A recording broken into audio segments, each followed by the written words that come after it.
Sports Illustrated study, many kids are learning a lot from organized sports. For example, 67% of kids learn to be a team player. 60% of 67% of kids also meet kids that they never would have met outside the classroom or that sport. And also 42% of these kids develop discipline. Nearly every kid growing up goes through an organized sports at one point or another in their life, and during this time, huge developmental strides are being taken. It's important to be involved in youth sports because it can help children to make friends and connections. They learn life lessons and they develop a healthy lifestyle with social skills and a great work ethic. Throughout the speech, I will be able to support these claims with information from peer-reviewed journals and articles ranging from systematic and psychological or social benefits to health and sports, along with life lessons that can be taken from sports. I also did formal interviews with two previous participants that not only participated in youth sports, but they also now have experience coaching and doing things in the professional field. Everything for a kid growing up is all about just being accepted and having fun. That's their biggest drive in anything they ever want to do. One of the largest driving factors in organized sports isn't just wanting to learn the sport or wanting to be able to play, but it's wanting to be able to make friends outside of the school setting. Being a part of an organized sports really gives kids a regularly scheduled time so that they can go and meet other people regularly throughout the week. I mean, as kids, we looked forward to this all week long. Mom, Dad, it's Tuesday, or Mom, Dad, it's Thursday, it's game day, let's go, I want to be there. These are all things that we all probably have been able to feel and do feel throughout our life. A 2008 study by Leanne Fidley and Robert Copland, which was published by the Canadian Journal of Behavioral Sciences, found that shy children who were involved in sports over the course of a year reported a significant drop in anxiety about social situations. In fact, after a year of being in organized sports, their social anxiety was claimed to be non-existent. They didn't claim to be shy anymore, at the same level as non-shy kids were at the beginning of the sport. While interviewing Colleen, one of the two interviews, she gave a point from her experience about youth coaching, saying kids definitely open up to the environment when they feel positive energy around them from one another and the coaches. I noticed that kids feel out attitudes of other kids while looking for somebody they can feel comfortable with, even just saying hello. Jacob Buchel also talked about a similar experience in his interview as a youth sport participant.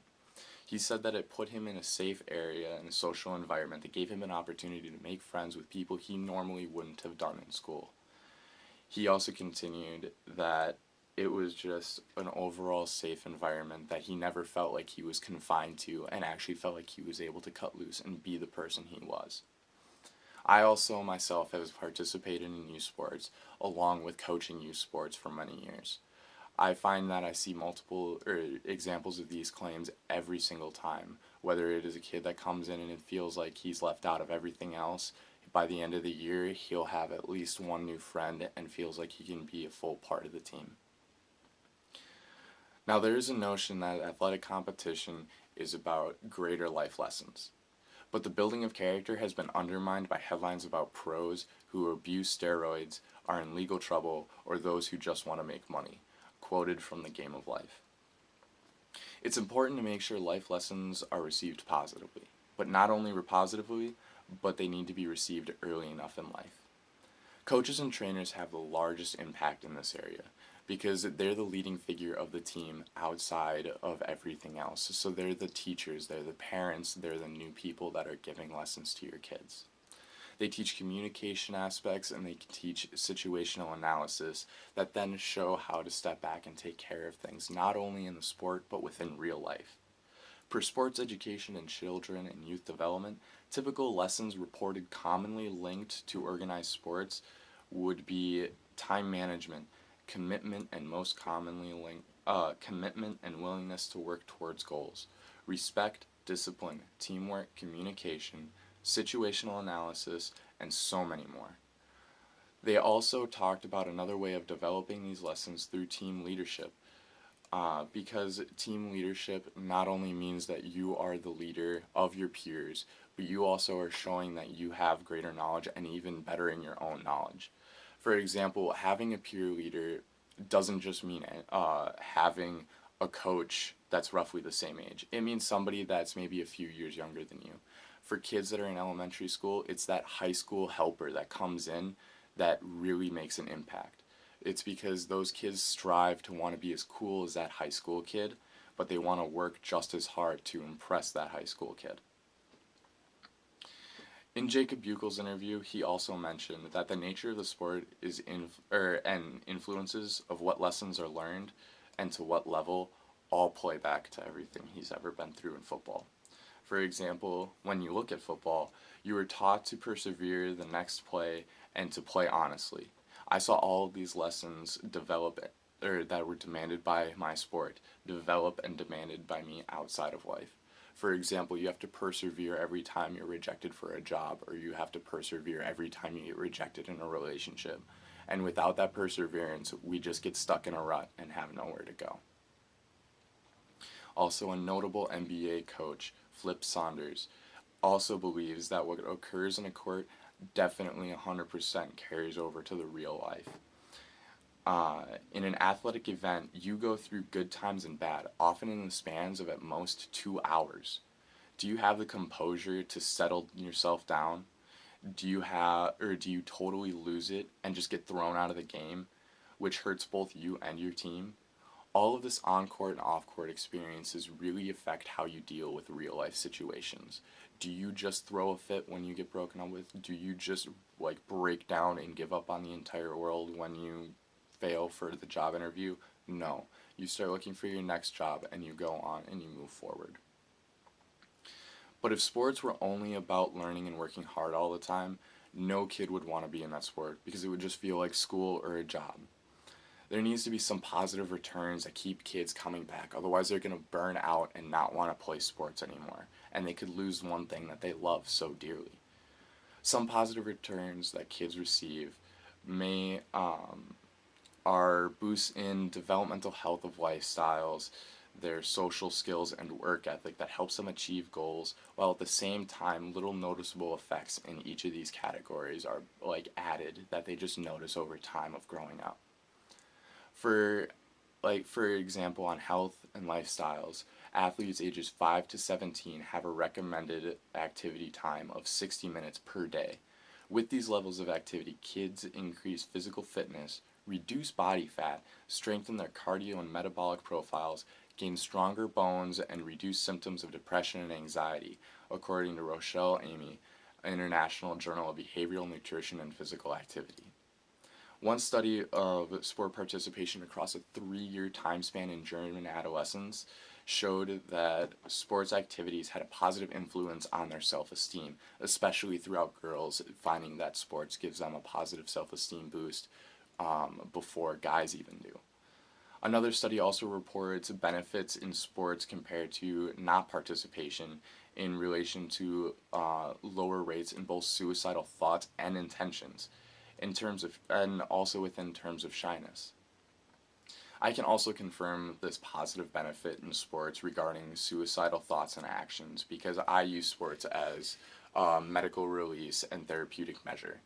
After being hospitalized for a period of time, I realized that doctors actually were requiring us to have a minimum of 90 minutes of physical activity per day. They found that the physical activity was therapeutic and was an outlet for kids to be able to put in their stress and to be able to gain benefits so they could calmly and prospectively look at their situations and be able to move forward in their life along with their disorder. Several studies also support that physical activity, and in sports in particular, can positively affect personal development among kids, like self-esteem, goal setting, and leadership. However, evidence indicates the quality of these effects are all put in by the coaching and the trainers. Like how we mimic our parents, Jacob says kids mimic their coaches we need coaches to be another example so that kids can learn and retain these actions outside of just their parents and teachers. For coaches, or for coaches, they also instill work ethic as they are learning and teaching these life lessons and healthy responsibilities, just by giving them standards of punctuality and demands met to be on the team for criteria. Because we all know the jobs in our future are going to demand requirements of punctuality, 100% effort, and not just about yourself, but as a team. According to a study tracked from kindergarten to 4th grade, physical activity was associated with improved academic achievement, including grades and standardized testing scores. It also included a concentration, attention, and improvement in classroom behavior. The benefits extend to the workplace as well, as over 400 female corporate executives reported that 94% of them were participated in sports throughout their youth and high school careers. But not only that, 61% put their experiences in their experiences with sport as a driving factor in their success for work today. So the environment in youth sports is continuously growing more and more, and kids are getting more opportunities to grow and develop through participation in sport.